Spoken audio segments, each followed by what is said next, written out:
Italian Wine Podcast. Chin Chin with Italian wine people. Hello, this is the Italian Wine Podcast. My name is Monty Waldin. Today's guest is Francesca Paladin. Hello. Hi, of the Casa Paladin winery in Annone, Veneto, which is in the Veneto region of northeast Italy. Family winery, or family wineries. Yeah. Let's start at the beginning. When was Paladin founded, or Paladin and Paladin founded, or Casa Paladin? What's the correct title? Casa Paladin, it's the umbrella of all the wineries, and we have 4 different wineries. The first one was Paladin, founded in 1962 by my grandfather, Valentino Paladin.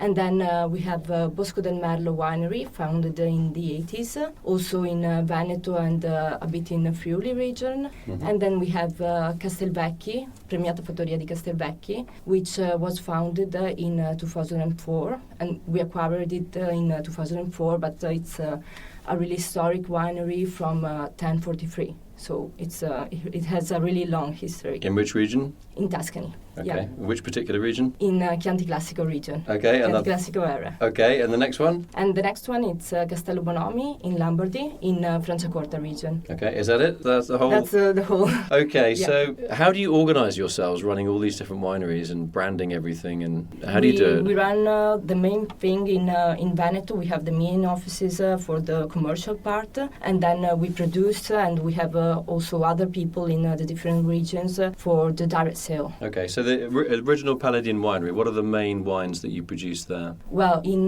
Paladin winery we produce Prosecco and also the typical wines of the territory, so Refosco, Raboso, and then international varieties like Sauvignon Blanc that adapt really well to that kind of territory. Okay, so what about the local grape varieties that you're working with? Is it useful having the local grape varieties as well as the international ones? Are you seeing any trends away from, say, Sauvignon? Any trends, people are just going crazy for Refosco and Raboso? They really like Refosco and also Raboso and the local varieties, but also some international ones that have really different characteristics in our territory work really good. Mm-hmm. Yeah, we do also Syrah with a double maturation on the grape and on the vine, and also our Sauvignon Blanc. It's really, really appreciated, and it's really particular. Right. So tell me about the Syrah, the double ferment. You're talking about not like dried grapes. We dry the grape directly on the plant. Right, so how do you do that? Do you get a hairdryer out and stand next to each bunch? No, we just cut the bunch. Right, yeah. So you cut it to deprive it a bit of water and let it concentrate on and so all the flavors concentrate and get more taste, more aromas. What is the wine called from this Syrah with the dried grapes? It's just Syrah. It's from the Paladin line when we want to evaluate really the variety of the wine. So every wine doesn't have a proper name, but it's just the name of the variety. Is it a sweet wine, the Syrah? No, it's not the sweet. The sweet one, it's the Soandre. Okay. So you're making a dry Syrah from dried grapes, partially dried grapes? Yeah, partially dried grapes. So how much alcohol does it have? Because usually it's a grape that grows with higher temperatures. And so here in Veneto, we do in this way. So this is a particularly hot area of the Veneto where you are? Not hot, but with this method, you collect all the aromas. Okay. Now what about sparkling wines from Paladin? We do Prosecco, and we have both Prosecco vineyards, and we have a collaboration with other wineries in the Conegliano Valdobbiadene area. But we bottle all the Prosecco, so it's a Prosecco DOC. Right. Yeah. Do you see the Prosecco boom coming to an end, or are people still going crazy for Prosecco? Are you confident that I market think will they are last? still getting crazy for Prosecco, but also from this macro trend, there are a lot of different trends, so people are starting to appreciate also other kinds of sparkling wine. From the Glera grape or from... Also from different kind of grapes. Like they get to know Prosecco, and then maybe they want to look for other or maybe more important sparkling wines, as could be Franciacorta. Do you make a Franciacorta? Yeah, we make. Go on then. Yeah, we knew you were going to get there. In Castello Bonomi, and we have also been awarded as the best winery in Lombardy from the Italian Sommelier Association in 2017. Right. So which winery is the Franciacorta made at? Castello Bonomi. So yeah. and those are your own vineyards, are they? Yeah, okay. Yeah, we have 24 hectares. So what's the main blend there? Is it Chardonnay and Pinot? Chardonnay and Pinot Noir, yeah. And it's made like a champagne? traditional method. Yeah, with the classic method. So yeah. what's the difference in the market for a classic method champagne-style Italian wine and Prosecco? Is it completely separate markets? Well, Franciacorta is not already so known in the international markets, but it's really, really well known and it's really growing in Italy and also in some other markets like nearer, like Switzerland or Germany. And also it's really, really appreciated in Japan. Right. Maybe because they have a culture really similar to ours in drinking, eating and these kind of things. So they're more educated to this kind of product. What about climate change in Franciacorta and also where you are in the Veneto? In Franciacorta, this year we started harvesting in the earlier days of August. And also in Veneto region, we started 10 days before the year before. So that's 2017 we're talking, Yeah. It's a very hot year. Yeah. Now what about Castelvecchi? the Yeah, in winery there? Castelvecchi. Where's that? It's in Chianti Classico, in Radda Chianti. So that's quite a high area, isn't it? Yeah, in fact all our vineyards are between 500 and 600 meters high. And the soil? And the soil, it's made of galestro, so it's really mineral and quite dry. Also this year it was really dry, so we have it was really costly to water a lot, and we also had to do multiple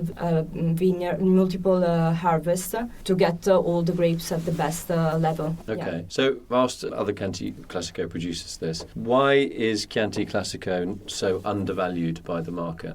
Maybe because people have to be more educated between the distinction of Chianti and Chianti Classico, and many people know Chianti but doesn't know Chianti Classico, and so you really have to do a lot of work on this. So they're confused. They don't know that there is a difference between the two. Would it not make sense just to call everything Chianti? And the good wines would, like Bordeaux, the good Bordeaux sell for a lot of money, and the not quite so good Bordeaux sell for less money. Does that make things easier? It's. I'm a big fan of Chianti, by the way. Yeah. You know. Then you have like Gran Selezione. I think there are 19 types of Chianti that you can buy. Yeah. It's crazy. Yeah, there are really a lot of type of Chiantis, and maybe because the Chianti Classico has also stricter rules for the production and everything, and it has also particular characteristic of acidity and of strength of the product. Because the vineyards in Classico tend to be a little bit higher up than they are in the Chianti region. Especially in Radda Chianti zone. Yeah. Okay. Yeah. And what about Il Borgo di Vescine? Where's that? Il Borgo di Vescine. Il Borgo di Vescine is also in Radda Chianti.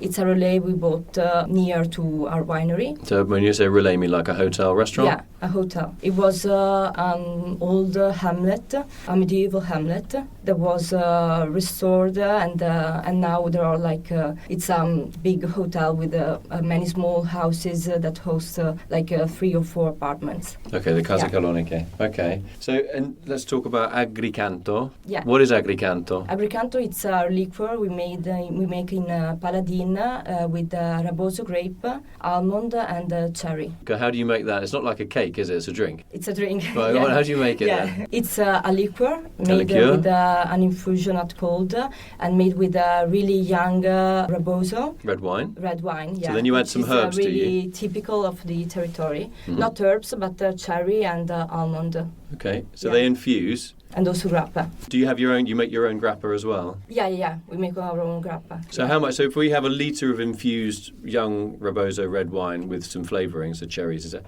How much spirit do you put in millilitres? For every litre of the red wine, how many millilitres of spirit do you put in? So yeah, the wine would be 50% of the whole, and we have grappa for 3-5%. The almonds, you don't just put whole, you crush them? No, it's a juice. Yeah. Ah, really? Yeah, a sort of juice. Also for the cherry. Okay. Yeah, So, and do you make that in a barrel or big vats or steel tanks? How do you do it? in steel tanks. Yeah. Okay. And then does it age in barrel? No, it doesn't age in barrel. So between getting the Raboso base wine and putting the bottle on the market, what's the period of time between the two? Okay, yeah, it's about 40 days. So that's quite quick, isn't it? Yeah. So it's good for cash flow. Yeah. and then it does another period of aging in bottle. Yeah. Right. And what do you drink that with? What's a good dish to drink it with? Is it like a normal food, or is it just or you can just drink it like on ice. Aperitivo. Yeah. Or also we do a cocktail with Raboso. So you put Agricanto and then just the more red wine. More Raboso. Yeah, more Raboso. Poor old Raboso is just getting dumped on everything. It hasn't got any friends. Otherwise, you just pour it on ice cream or a lot of like chocolate dishes and these kind of things. Yeah. Okay. Yeah. Sounds great.